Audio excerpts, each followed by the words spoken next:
it's your friendly neighborhood potato witch. Welcome to the show. Jade Cocoon is one of those hidden gems on the PlayStation that I am always surprised to hear anybody talk about. It came out in 1999 in North America, got decent-ish reviews, even got a sequel, but it seems to mostly be one of those games that's lost to the ages, overshadowed by so many other games, and most people didn't really get the chance to try out a game that, if you ask me, had a hell of a lot more going for it than a lot of people give it credit for. Jade Cocoon was developed by a Japanese company called Genki, who also made games like Katamari Forever and part of the Metal Gear Solid HD collection. Also working on this game was Kondo Katsuya of Studio Ghibli fame, who did the character designs and was the animation director. It is, on the surface, a monster-catching sim with RPG elements, and if you know me, you know that description gives me a shut up and take my money moment, and evidently this impulse stretched back to the late 90s because the reason I initially set my sights on this game was because a friend drew some really cool fan art of one of the game's monsters, which I got permission to show in this video.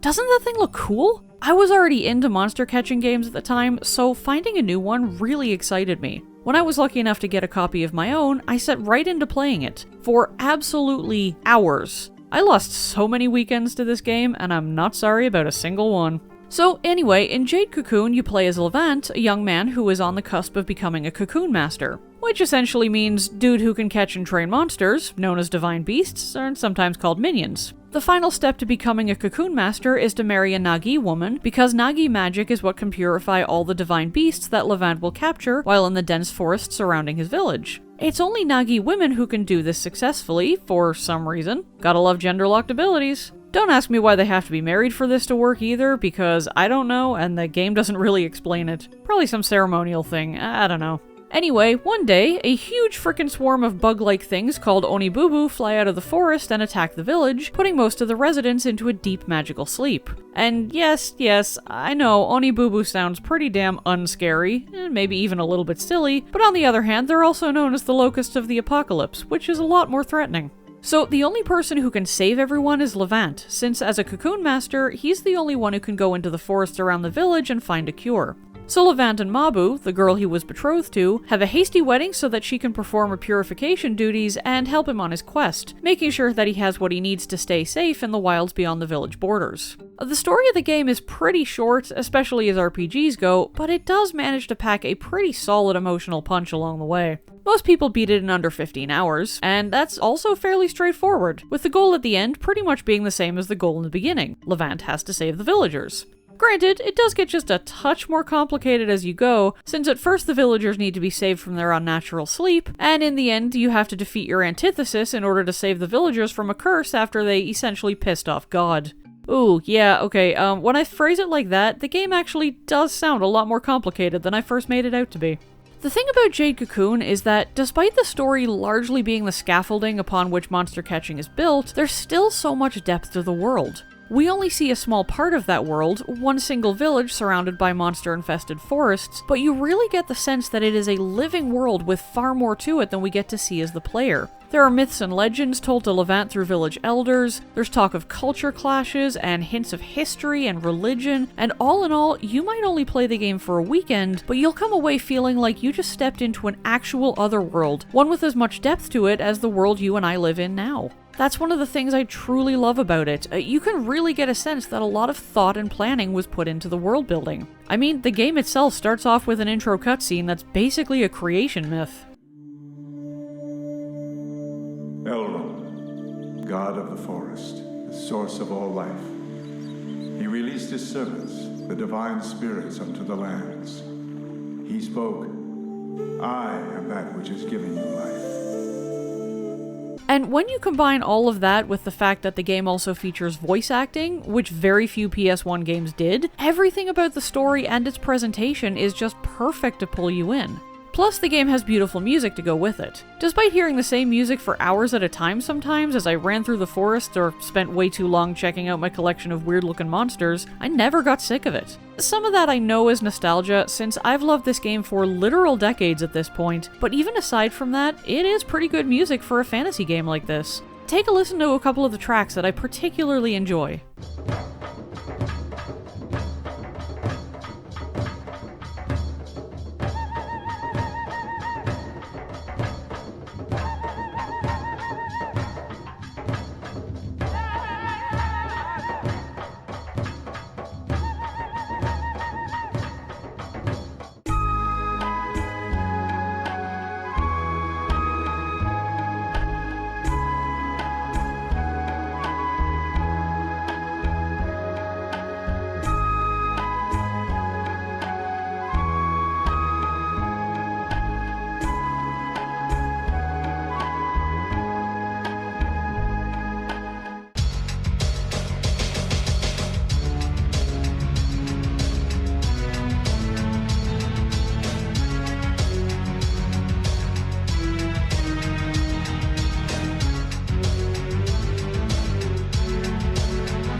I right or am I right? So, back to the monster catching aspect. Levant, as part of his duty as a cocoon master, must traverse the forests that lie outside the village, defeating and capturing the divine beasts that live there. Making your way through the beautiful pre-rendered backgrounds and exploring the twisty-turny forest dungeons in search of new minions to capture can admittedly get a little bit frustrating due to the fact that this game uses tank controls.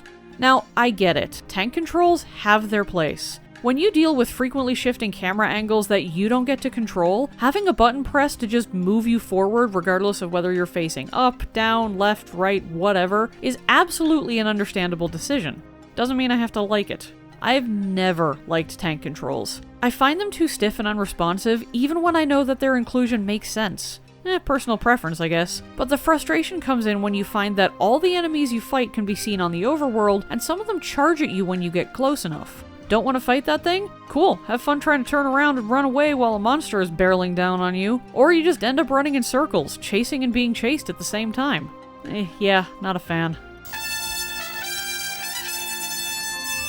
The gameplay loop basically consists of go into a forest, find a thing, go back to the village. Rinse and repeat. And tame some divine beasts as you go to help you with your ongoing ordeals, of course. Levant tames divine beasts by weakening them with attacks or magic, then playing his flute to entice them into a silkworm cocoon. If he succeeds, he doesn't get access to that monster right away. Now, this doesn't work like Pokemon's Pokeballs. Instead, Levant has to get Mabu to purify the cocoons with her Nagi magic, the same magic that, over time, will leave scars and markings all over her body. These are known as cursed brandings. They're apparently very painful as well as disfiguring, and will eventually end her life, and they make me feel frickin' guilty every time I have to get Mabu's help. Like, she's my wife, and I have to keep hurting her in order to save people who don't much like her and don't think too highly of me either. There's a lot of sacrifice in this game's themes, which can stick deep. Oops, got a little sidetracked there and started talking about story and lore again. Back to monster catching. So once the cocoons have been purified, Levant can make use of the monsters within. Divine beasts have elemental attributes, the classic earth, air, fire, and water, with the appropriate weaknesses that follow in a circle. Fire is weak to water, water is weak to earth is weak to air, and air is weak to fire. They also have your typical attack, defense, speed, and magic stats, with most of them having at least one strong point, sometimes two. Some stats are also oppositional, meaning you can't get a minion that's both strong in attack and magic, or both speed and defense. Naturally, in addition to being aligned with certain elements that give them strengths and weaknesses to other elements, minions also have elemental attacks they can use. The abilities can either be physical or magical, each taking their strength from, well, the attack stat or magic stat. So there are a lot of aspects to play around with here, building the perfect team setup that suits your needs. Because here's the really fun part about Jade Cocoon, it has merging. Yep, you don't need to content yourself with just the basic divine beasts that you capture. If you want to smush that goat-looking thing with a dragon, you go right ahead. Merging won't create new things per se, not like merging A and B will create C. It's more like merging A and B will create AB, or BA if you reverse the merge order. The resulting merged minion will have features from both the originals, and the merge order will affect which minion is the base for the new form, and which has less influence on the new appearance. Attacks will also be passed down, as well as some of the stats. If you merge a minion that's got good magic and speed with something that's got good magic and defense, you'll get something that's good with magic, but also rather neutral in defense and speed, since those stats are oppositional. Merge something that's got good attack with something that's got good defense, and you end up with something that's got good attack and defense. These are things that you need to keep in mind if you're building a team for stats rather than appearance. There's also the elemental affinities to consider, because your brand new merged minion will have those passed down from the forms that created it. If you merge an air minion and an earth minion, your new minion will be an air-earth minion. Okay, seems straightforward. That thing will have higher resistance to earth and water, but also take more damage from fire and air. It's a trade-off, double the weaknesses, but also double the strengths. So what's to stop you from creating a minion that has all the elements? Well, nothing if that's what you want to do. But that does mean being sorta strong against everything while also being sorta weak against everything. Because here's another aspect worth considering. The elemental affinities have strengths too. Having a single element means, for want of a better term, being 100% strong in that element. Having two elements means being 50% strong in both elements. 3 means 33% strength, and so on. So is it best to not merge stuff at all? Not from my experience. Mostly because there are 4 elements that you need to consider, and only 3 spots in your party. Going with a single element on each of your monsters means having to leave an element out each time you go exploring the various forests looking for new divine beasts and new plot. If you know what sort of monsters will be waiting for you in each forest dungeon, then you can plan a trio of single-element monsters to accompany you, but for first-time players, making sure you have a steady team that covers all elemental bases is probably the best way to go. This all sounds like a lot to keep track of, but honestly, it's pretty intuitive, and you can figure out how it all works with a little bit of attention and a little bit of experimentation. What it comes down to is that while there are multiple different influencing factors that you need to keep track of, you also get a whole load of customizability, the chance to make your monster team exactly the way you want it depending on what you might need at the time. So yeah, I love the merging aspect of this game. It's really cool, and you can merge things as much as you want to create the right combination of attacks, the right stats, the right appearance, whatever you're looking for. You can end up losing so many hours to hunting down just the right thing you need to create the monster of your dreams. So to speak. So what do you do with the minions that you don't want to use for whatever reason? Why, you spin their cocoons down into thread, killing the divine beast inside and giving you something that you can sell for money. Because this game needed to tug on my heartstrings just one more time. You don't release it back into the woods, you don't put it in a field to live out the rest of its days. Nah, you straight up kill it and sell the thing it used to live in. Jade Cocoon can be brutal sometimes, let me tell you. But you know what? It gets even better. Because Jade Cocoon does something that I have seen no other monster catching game do, and that is allow your little monsters to grow up. See, most monster catching games go for one of two options. One, everything has a static form that never changes, or two, things evolve similar to Pokemon. You meet a certain condition, and your monster gains a new form. And that's pretty much how it goes for damn near every Mon game I've seen, except for this one. You see, Jade Cocoon approaches monster growth as if the creature was something that could mature, actually grow like a real animal. At lower levels, you have smaller things, maybe with wings that don't look fully developed, the head being larger in proportion to the body in a sort of childlike way, maybe just generally kind of looking unfinished. And as that creature gains levels, it will start to mature. Wings get bigger, armor plating gets stronger looking, horns get longer, legs get beefier, general size increases. And the same thing applies to anything merged. The developers did this by having all of the changeable attributes be separate things in the game's code, all programmed to change in size or shape at certain level milestones. This means that you can watch any of your monsters grow up in a manner of speaking as you fight with them and make them stronger. I mean, see here in Jade Cocoon's post-game Mega Dungeon, which yes, I'll be talking about in a moment, where you see two of the same divine beasts in a battle together. One is low level, the other a much higher level. You can see that the differences in appearance go beyond just one being larger than the other. They legitimately appear more mature and more developed. It is absolutely brilliant, a masterstroke of design, and far, far ahead of its time. And apparently highly underappreciated, since this game's sequel on the PS2, Jade Cocoon 2, did away with all of that in favor of a style more similar to Pokemon's evolutions. They did away with merging in the same way too. So one of the original game's most brilliant points just gets entirely tossed aside. Yeah, not a fan of that decision. But all of this is honestly why I wish more people knew about Jade Cocoon in the first place. It's such a hidden gem of the PlayStation era, and it does not get enough love for the things that it did extremely well. It's an okay RPG by the standards of the time, with a story that's pretty linear and kinda short, but also one with a lot of heart and emotional investment. Combine that with the art by Studio Ghibli animators, the deep world building and lore, the far ahead of its time monster system, there is so much to love here, and it just got overshadowed and then forgotten. It doesn't deserve that in the slightest. And honestly, that lack of appreciation continues even now. The few more recent reviews that I could find often bring up that it's a bad game in comparison to Final Fantasy VII, which came out in the West at very similar times, and that's probably why so few people know about it. Which, I mean, no? Jade Cocoon released roughly a year and a half after Final Fantasy VII dropped in North America, so that really can't be the reason. Also, most of those comparisons seem to bank on the idea that both FF7 and Jade Cocoon are JRPGs, so surely they must be comparable, and then surely nothing will be as good or as influential as Final Fantasy VII. And that honestly just does not make sense to me at all. Like I said, the games came out years apart from each other, and by the time we had Jade Cocoon, we also had Pokemon Red and Blue, which are far closer in genre. Honestly, I think Jade Cocoon slipped under the radar, despite relatively positive reviews at the time, because it just didn't have a big enough marketing budget to make more people aware of it. It did have a demo on one of the PlayStation demo discs back in the day, but it was an unknown franchise made by some lesser-known devs, and I don't think it had enough backing to really push it to the forefront of gamers' awareness, especially the RPG fans of the era. and that's just such a shame. Okay, so I promised I'd talk about the post-game dungeon. While the main story might only keep you busy for about 15 hours or so, the game offers a post-game experience that's incredibly basic, but also incredibly addictive.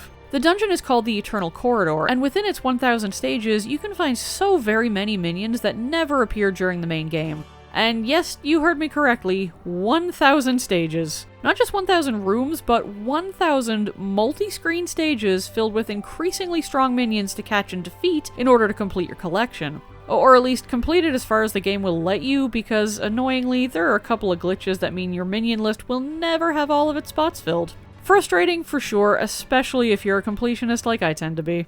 So at the end of every 8th stage, you fight a boss. Honestly, the bosses aren't too difficult. Worth paying attention to, sure, but nothing that should make you sweat bullets. Beat the boss, move on to the next stage, keep pressing on through the Eternal Corridor. But the bosses come with a chance to drop their skin, and yes, that sounds both horrifying and creepy, but in a very practical way, those skins are used with merging in order to, well, give the skin to a newly merged minion. Want your weird monster buddy to look like a panda? Then use the Peluja skin. Want leopard spots? That's what the Kolna skin is for. There are 8 of these bosses with skins to drop, and they reappear in the cycle, so it's okay if one of them didn't drop their skin the first time you defeated them. They'll come back for another round later. Well, that plus the fact that the Eternal Corridor resets every time you leave it means that you will have ample opportunities to fight absolutely boatloads of these things by the end. If you hit the 11th stage and want to head back to restock on supplies, you can, but you'll have to start traversing the massive dungeon from stage 1 again. So making it to the 1000th stage is actually a hell of a feat, something that you have to do in a single sitting. And frankly, there's no reward for making it that far either. You get through the 1000th stage and just end up right back at stage 999 again. You keep repeating the cycle forever if you want to, but there's nothing you can get at the end that you can't get a dozen or more times before that end. It's a bragging rights dungeon, really. Though if Jade Cocoon had a remaster, there'd probably be a trophy attached to it. Again, just a bragging rights thing, but at least a trophy feels like something rather than nothing, you know? But still, it's absolutely a grind dungeon, and I love level grinding in games, so from a personal standpoint, it works great for me. I freely admit I'm kinda weird though. I know there are a lot of people out there who would try the post-game dungeon, not find it particularly engaging, and then just leave it alone. Which is fine, post-game content shouldn't be mandatory to enjoy the game. And if what you want is a monster-catching game with some solid storytelling, then playing the main game and avoiding the massive post-game grind is still a decision I can respect. So, when all is said and done, is Jade Cocoon worth playing? Hell yeah, it is! It remains one of my favorite PS1 games, and it's one that I really do think needs more love. The monster taming and merging aspects are so far ahead of its time, gaining praise in early reviews even if they eventually decided to do away with it. The animation is gorgeous, the music is wonderfully suited to the environment, the world and story are fantastic, and the voice acting, while occasionally stilted, is still impressive when you consider that very few PS1 games had any voice acting at all. Hey, you two! Getting a little hot up here, if you know what I mean. There is just so much to appreciate about Jade Cocoon. Now, it can be hard to find a copy to play for yourself if you're interested in doing so. Physical copies of the game can sell for anywhere from $25 to $200, and while it did get a port on the PlayStation Network for PS3 and PlayStation Portable, that was only in Japan. So for the vast majority of people, playing a legitimate copy is out of the question. Yes, a legitimate copy. I won't say that you should go pirate this game that's over 20 years old now and nobody's seeing any royalties for anymore, so it's not like pirating would actually hurt anyone, but... Okay, I'd love for more people to discover and appreciate this game, maybe even come to love it as much as I do. It's a game I'd love to see remastered, or hell, it would be great if they brought back the franchise with a new game and continued exploring and expanding upon the world's history and lore. That would be incredible, and I would be one happy little potato if that ever happened. The reality, though, is that this is a very niche series that started off overshadowed by other more popular monster-catching games and JRPGs, and it's not like the list of good Mon games has decreased in the ensuing years. For Jade Cocoon to make a comeback would take a miracle at this point, since it would be fighting for exposure in a very popular and very saturated genre. So without that miracle, I'm just going to encourage people to give this game a try, however they end up doing so, because if nothing else, this game is really good, and people deserve the chance to discover a forgotten gem from a bygone era of gaming. Have you played Jade Cocoon before, or perhaps its sequel? Did this review make you want to check it out? Let me know in the comments. As always, I love talking with people about the games I love, no matter how old those games are. And thank you to all my supporters here and on Twitter who keep me motivated to make videos and share great games with you all. Until next time, friends, stay safe and happy gaming.